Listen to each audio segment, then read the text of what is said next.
قال: رأيت في وجه رسول الله صلى الله عليه وسلم خمصا. والخمص هو ايش؟ الجوع الشديد. المخمصة يعني المجاعة.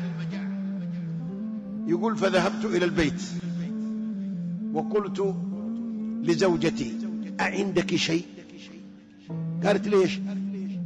قال: الرسول صلى الله عليه وسلم شفت وجهه جائع. قالت: عندي صاع من شعير وعندي داجن يعني صغير الغنم اللي ما يقدر يرعى. قال: اذبح الداجن واخبزي الخبز وآتيك برسول الله.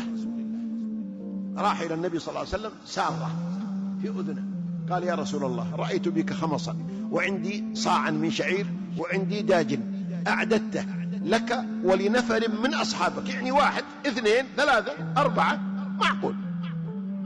وتعرفون الجائع يأكل خروف.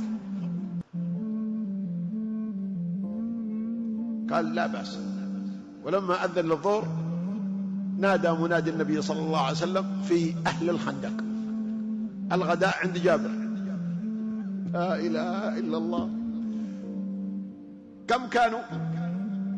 1500 رجل، كلهم جائعين،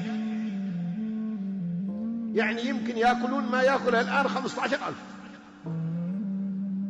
والطعام ما يكفي 5.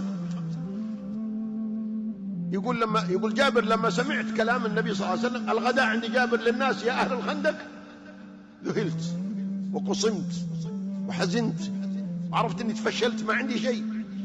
يقول: رحت للبيت قلت: يا أم عبد الله، رسول الله صلى الله عليه وسلم جاء بأهل الخندق.